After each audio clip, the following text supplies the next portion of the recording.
سارا بیگم کو بھی بیٹی کی نوکری بڑی اچھی لگی تھی.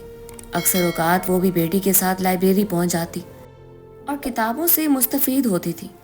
وہ انٹر تک پڑھی تھی، اسی لیے اردو پڑھنا ان کے لیے کوئی مشکل کام نہیں تھا. دوسرا کتب بھی نہیں، انہیں وراثت میں ملی تھی. گھر اکیلی بور ہوتی رہتی تو بیٹی کے ساتھ جا بیٹھتی. اس طرح اکیلی ماہین بھی پریشان نہ ہوتی تھی اور سارا بیگم بھی خوش خوش رہتی. جو فرحت کو پتہ چلا کہ ماں بیٹی آج کل لائبریری کے چکر لگا رہی ہیں تو انہیں پہلے تو حیرت ہوئی، مگر پھر خوشی ہوئی کہ شکر ہے اماں اور ماہین نے خود کو ابا کے غم سے نکال لیا ہے، ورنہ تو ابا کی وفات کے بعد ماہین بہت پریشان رہنے لگی تھی. اس کا چہرہ زرد ہو چکا تھا اور اکثر بیمار رہتی. فرحت 7 سمندر پار بیٹھ کر ان کی فکریں لیے بیٹھی رہتی. سارا بیگم اسے سمجھاتی بھی تھی کہ تم اپنے گھر پر توجہ دو، یہاں والوں کی فکریں چھوڑ دو، سب صحیح ہو جائے گا. کافی عرصے سے فرحت کا فون نہیں آیا تھا اور ماہین نے خود بھی نہیں کیا تھا، لیکن اس کے پاس پیکج نہیں تھا اور اتنے پیسے بھی نہیں تھے کہ بیلنس کروا سکتی. جو پیسے اسے ایڈوانس میں ملے تھے سارا بیگم نے یہ کہہ کر اپنے پاس رکھ لیے تمہاری شادی میں کام آئیں گے. وہ ان پیسوں میں سے اسے 1 روپیہ دینے کو بھی تیار نہیں تھی. ماہین منہ بسور کر رہ گئی، مگر اس کی ماں صحیح کہہ رہی تھی. اگر کل کو اس کی خالہ شادی کا کہہ دیتی تو ان کی طرف سے تو انتظامات پورے ہونے چاہیے تھے. ایک روز سارا بیگم کی طبیعت خراب تھی، ہلکی ہلکی بارش آ رہی تھی. ماہین نے ماں کی طرف دیکھا. وہ کہنے لگی تم پورے پیسے لے چکی ہو، اب چھٹی نہیں کر سکتی، تم کام پر جاؤ، فکر مت کرنا، اگر میری طبیعت زیادہ خراب ہوئی میں خود بھی وہیں آ جاؤں گی، تم آدھی ہی چھٹی کر لینا، ویسے بھی تو اسے ویران لائبریری میں کوئی نہیں آتا. ماہین نے اپنی اماں کو گھور کر دیکھا جو لائبریری کے بارے میں ایسا کہہ رہی تھی. حالانکہ ماہین سے زیادہ انہوں نے وہاں کی کتابیں پڑھ رکھی تھیں جو ان کے دور کی تھی. ماں کی خیریت معلوم کرنے کے بعد وہ چپ چاپ لائبریری کی طرف چلی. ساری گلیاں ویران تھیں. ایسے میں لائبریری کے سین میں موجود درختوں پر بہت سے پرندے اکٹھے تھے. وہ ان کی چہچہاہٹ کو انجوائے کر رہی تھی. لائبریری کا دروازہ کھول کر اندر داخل ہوئی اور جلدی سے وہاں رکھی کتابوں کو صاف کرنے لگی جن پر دھول کی ایک موٹی تہ جم چکی تھی. صفائی سے فارغ ہونے کے بعد اس نے ایک کتاب اٹھائی اور سین میں آ کر پڑھنے لگی. ساتھ ایک سڑک تھی جہاں پر وقت رش لگا رہتا، اس لیے بھی ماہین کو اکیلے رہنے میں کوئی دقت محسوس نہ ہوتی تھی کیونکہ لوگوں کی موجودگی نے اسے اس ڈر سے آزاد کیا ہوا تھا. وہ کتاب چھوٹی سی تھی، اس نے جلد ہی پڑھی اور چپ چاپ اس لائبریری کی جانب قدم بڑھا دیے تھے کیونکہ بارش میں تیزی آ رہی تھی. وہ جلدی سے سب کچھ سمیٹنے لگی. تبھی اس کی نظر لائبریری میں موجود ایک کمرے پر پڑی جس پر ایک جملہ لکھا ہوا تھا. دھول مٹی کی وجہ سے وہ جملہ صحیح دکھائی نہیں دے پا رہا تھا. اسے پڑھنے کے لیے ماہین آگے بڑھی. وہ دروازہ بند تھا. ہزاروں کوششوں کے بعد بھی ماہین سے نہ کھلا. اس نے دھول مٹی ہٹائی تو وہاں پر لکھا تھا داخلہ ممنوع ہے. وہ سمجھی شاید لائبریری کے کچھ کاغذات پڑے ہوں گے جو اہم ہوں گے اور عام لوگوں کے لیے وہاں جانا اس لیے ممنوع ہوگا، اس لیے یہاں ایسے لکھ دیا گیا ہے. مگر وہ تو لائبریرین تھی، اس لیے اسے اندر جانے سے بھلا کون روک سکتا تھا؟ ویسے بھی یہاں کوئی آتا جاتا نہیں تھا. یہ سوچ کر اس نے کمرہ کھولنا چاہا مگر وہ کھل نہیں پا رہا تھا. بارش تیز ہوتی جا رہی تھی. اس نے سوچا کل آ کر دیکھ لے گی. یہ سوچ آتے ہی اس نے جلدی سے اپنا سامان اٹھایا اور وہاں سے نکل گئی. لائبریری کا تالا دیتے ہوئے اسے ایسے محسوس ہوا جیسے کسی نے اندر سے اس کمرے کا دروازہ کھولا ہو، مگر اس نے غور نہیں کیا. عجلت میں وہ گھر آ گئی. اس کی ماں ابھی تک سوئی پڑی تھی. آتے ساتھ ہی اس نے کھانا بنانا شروع کر دیا. اس کی ماں بیمار تھی اور وہ کھانا نہیں بنا سکتی تھی. لائبریری کی ویڈیو بنا کر اسے ہر روز بھیجتی ہوتی تھی. اس کا مالک اس کے کام سے بہت خوش تھا. اس نے 10,000 ماہانہ اس کی تنخواہ بڑھا دی. اس نے لائبریری کے نام سے فیس بک پر ایک پیج بنا دیا. لوگ وہاں موجود کتابوں کو دیکھتے اور آن لائن کتابیں منگوا لیا کرتے تھے. یہ آئیڈیا بھی ماہین کا تھا جو شفیق احمد کو بہت پسند آیا تھا. ادب سے تعلق رکھنے والے یہ لوگ کتابیں پڑھنے کے بعد اس پر تبصرہ لکھتے یوں وہ کتابیں بھی بہت عرصہ پہلے یہاں قید کر دی گئیں، اپنی مقبولیت کو چھونے لگیں. اس خوشی میں شفیق احمد نے اس کی تنخواہ بڑھا دی تھی کیونکہ جب اس نے ماہین کی تنخواہ 20,000 رکھی تھی تو اس کی بیوی نے اسے بہت بار سمجھایا تھا کہ مہنگائی کے اس دور میں یہ تنخواہ بہت کم ہے، چاہے اس کا وہاں کام کتنا بھی ہو، لیکن اتنی کم تنخواہ نہیں ہونی چاہیے۔ تب سے اسے احساس تھا اور وہ چاہتا تھا کہ اس کی تنخواہ بڑھا دی جائے۔ یوں تو اسے موقع بھی مل گیا تھا، اس نے آرام سے ماہین کی تنخواہ بڑھا دی۔ یوں وہ جو کچھ ایڈوانس دے چکا تھا اس کے علاوہ بھی ماہین کو ہر مہینے 10,000 ملنے لگا۔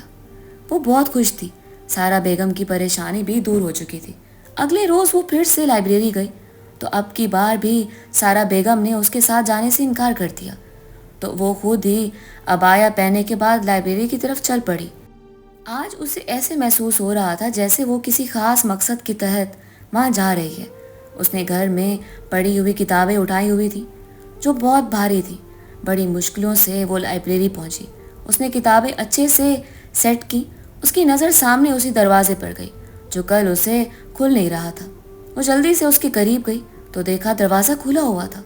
اسے بہت حیرت ہوئی کہ کل تو نہیں کھل رہا تھا اور آج پہلے سے کھلا ہوا ہے۔ پہلے وہ سوچنے لگی شاید اس کی غیر موجودگی میں کسی نے کھولنے کی کوشش کی ہے، مگر لائبریری کی ساری کھڑکیاں بند تھیں۔ دروازے کو وہ خود تالا لگا کر گئی تھی۔ اس نے ساری کھڑکیاں اچھے سے چیک کی تو بند تھیں۔ اسے اطمینان ہو گیا کہ ایسا کچھ نہیں ہوا۔ وہ دروازے کی طرف گئی تو دروازہ خود ہی کھلتا گیا۔ سارے کمرے میں اندھیرا تھا۔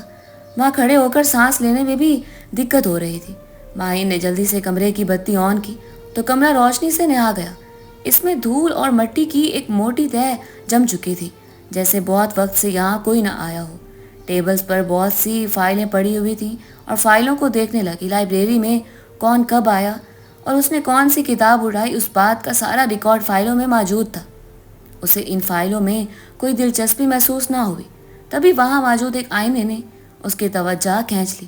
پہلے تو اسے لگا کہ شاید کسی بچی کی تصویر ہے جو شیشے میں فریم کروائی گئی ہے، مگر جب اس نے غور کیا تو یہ ایک خاص قسم کا شیشہ تھا جو عام شیشوں سے بہت مختلف تھا، جو بالکل ایک پینٹنگ کی طرح لگ رہی تھی۔ اس میں موجود بچی کی تصویر ہلنے اور بولنے لگی۔ حیران ہو کر وہ آگے بڑھی اور اس بچی کو سننے کی کوشش کرنے لگی۔ اس شیشے میں اس کے عکس کی بجائے کسی بچے کے عکس دکھائی دے رہا تھا۔ اس نے سرگوشی کرتے ہوئے کہا، مجھے بچا لو، میں یہیں دفن ہوں۔ یہی سن کر ماہین پریشان ہو گئی اور ڈر کے مارے اچھل کر 2 قدم دور ہوئی۔ ابھی وہ حیرت سے اس شیشے کو گھور رہی تھی جب ایک سرد ہاتھ اس کے کندھے پر آ لگا۔ وہ ڈر گئی۔ خوف کے مارے اس کی آنکھیں پھیل گئیں اور سانسیں 2 منٹ کے لیے رک گئی۔ سب کچھ ایسا لگ رہا تھا جیسے کسی ڈراؤنی فلم کا سین چل رہا ہو۔ اس کا سارا جسم کپ کپا رہا تھا۔ وہ ڈرتے ہوئے جیسے مڑی، سامنے موجود شخصیت کو دیکھ کر اس کے ذہن میں مختلف سوال گردش کرنے لگے۔ وہ کوئی آدمی تھا جس کا قد ماہین سے بھی چھوٹا تھا، مگر چہرہ بتا رہا تھا کہ عمر 40 برس ہوگی۔ وہ ماہین کی طرف بڑھا اور کہنے لگا، کون ہو تم؟ کیا تمہیں دروازے پر لکھے ہوئے الفاظ سمجھ نہیں آئے؟ کیوں اندر آئی ہو؟ جاؤ یہاں سے اور دوبارہ میں تمہیں یہاں نہ دیکھوں۔ یہ کہہ کر وہ آدمی جانے لگا جب ماہین نے کہا، میں یہاں سے نہیں جاؤں گی۔ اور یہ بچی کون ہے؟ میں پیچھے مڑی شیشے کی جانب دیکھا تو کوئی بچی نہیں تھی۔ میں حیران ہوئی، میں نے اپنی انہی آنکھوں سے اس بچی کو شیشے میں دیکھا تھا، پھر وہ کہاں گئی؟ ماہین پریشان ہو گئی تھی۔ وہ آدمی ماہین کو ایسے نظر انداز کر رہا تھا جیسے وہ اسے دکھائی بھی نہیں دے رہی۔ وہ جانے لگا تبھی میں اس کے سامنے اور اس سے پوچھنے لگی، یہ سب کیا ہے؟ اگر تم نے مجھے کچھ نہ بتایا تو میں یہ شیشہ توڑ دوں گی یا پولیس کو اطلاع کر دوں گی، بلکہ میں بھی شفیق صاحب کو فون کر کے بتاتی ہوں۔ تو وہ کہنے لگا، یہاں مجھے تمہاری نگرانی پر شفیق صاحب نے رکھا ہوا ہے اور تمہیں زیادہ مجھ سے سوال جواب کرنے کی ضرورت نہیں ہے، کیونکہ اسلم صاحب کے بعد اس لائبریری کا مالک مجھے بنا دیا گیا تھا، مگر کاغذات میرے نام نہ ہو سکے، اس لیے میں کسی کو بھی جواب دے نہیں ہوں۔ یہ تو شفیق کی وجہ سے میں چپ ہوں، ورنہ یہ لائبریری کب کی بک ہو چکی ہوتی۔ اور تم مجھے آئندہ یہاں دکھائی مت دینا، ورنہ مجھ سے برا کوئی نہیں ہوگا۔ مجھے تمہاری حرکت بالکل پسند نہیں آئی۔ میں شفیق صاحب کو کہوں گا، وہ تمہیں نکال دیں گے۔ میں اس کے سامنے کھڑی تھی، میں کہنے لگی، نہیں ایسا مت کرنا، بس مجھے یہ بتا دو وہ لڑکی کیا کر رہی تھی یہاں؟ میں نے تو اسے خود اپنی آنکھوں سے دیکھا ہے۔ وہ آدمی کہنے لگا، یہ وجہ جاننے کے بعد بہت سے لوگ اس لائبریری کی رکھوالی کرنے سے انکار کر چکے ہیں۔ نوکری چھوڑ کر جا چکے ہیں۔ میں تمہیں نہیں بتا سکتا، لڑکی چلی جاؤ یہاں سے۔ میں بھی اس کے سامنے کھڑی ہوگی اور کہنے لگی نہیں، میں یہاں سے نہیں جاؤں گی جب تک مجھے تم نہیں بتاؤ گے۔ میں تم سے وعدہ کرتی ہوں اس کے بعد بھی میں یہاں نوکری کروں گی۔ تب بھی بعد میں وہ کہنے لگا، یہ اسلم صاحب کی بیٹی ہے جو شادی والے دن گھر سے بھاگ گئی تھی۔ اسلم صاحب اس معاملے میں بڑے سخت انسان تھے۔ ان سے یہ حقیقت تسلیم نہ ہوئی اور بیٹی کی بھاگ جانے کی خبر نے انہیں دل کے مرض میں مبتلا کر دیا۔ وہ کسی کو بھی منہ دکھانے کے قابل نہیں رہے تھے۔ ان کی بیٹی حاملہ تھی، وہ اس کی شادی بھی نہیں کروا سکتے تھے، بن ماں کی بچی تھی۔ اس کا بھائی کو جیسے ہی پتہ چلا وہ تو اس کو مارنے کے در پر ہو گیا تھا۔ اسلم صاحب نے سمجھداری سے کام لیا اور بیٹی کو یہاں ایک کمرے میں بنوا کر وہیں بند کر دیا اور سامنے ایک ایسا شیشہ لگوا دیا جو بظاہر تو شیشہ لگتا ہے مگر ایک دروازے کا کام کرتا ہے۔ یہ اس کمرے کا دروازہ ہے جہاں ان کی بیٹی قید تھی۔ ان کی بیٹی پیدا ہوئی۔ ان کی بیٹی تو کب کی وفات پا چکی ہے۔ یہ ان کی نواسی ہے، لیکن اسلم صاحب سے میں نے وعدہ کیا تھا میں کبھی بھی اسے یہاں سے باہر نہیں نکالوں گا، نہ ہی وہ اپنی ماں کے نقش قدم پر چلے گی، کیونکہ اسلم صاحب کی بیوی شادی کے بعد بھاگ گئی اور ان کی بیٹی نے بھی بھاگ کر شادی کی تھی۔ اسلم صاحب چاہتے تھے کہ ان کی نواسی ماں اور نانی کے نقش قدم پر نہ چلے، اسی لیے انہوں نے ایسے ہی اسے یہاں قید رکھا۔ اسے یہاں سے باہر کوئی بھی نہیں نکال سکتا، خود شفیق صاحب بھی نہیں۔ اس آدمی کی بات سن کر ماہین کو افسوس ہونے لگا۔ ماہین نے سوچا کہ اس بچے کو یہاں سے نکال کر رہوں گی۔ ماہین نے شفیق صاحب سے بات کی اور ان کو یقین دلوایا کہ اس بچی کا مستقبل بدلنے میں ہر ممکن کوشش کرے گی۔ وہ مان نہیں رہے تھے۔ 3 مہینے کی محنت کے بعد تب جا کر شفیق صاحب نے ماہین کی بات مان لی اور اس لڑکی کو اپنے پاس امریکہ بلا لیا۔ یوں جب لوگوں میں خبر گئی کہ لائبریری کے معاملات طے ہو چکے ہیں تو یہاں لوگ آنے لگے اور شفیق صاحب کی بدولت نئی کتابیں بھی رکھ دی گئیں تاکہ لوگوں کا رجحان بڑھے۔ اس کے بعد ماہین کی شادی ہوئی تو تب بھی اس نے یہ نوکری نہ چھوڑی، کیونکہ یہ لائبریری اس کے گھر کے بالکل پاس تھی۔ سارا دن بور ہونے سے اچھا تھا کہ وہ یہاں لائبریری آ جاتی اور وہ اکثر کتابیں پڑھنے کے لیے یہاں آتی رہی، جو اس کی وجہ سے یہ ویران لائبریری آباد ہو گئی۔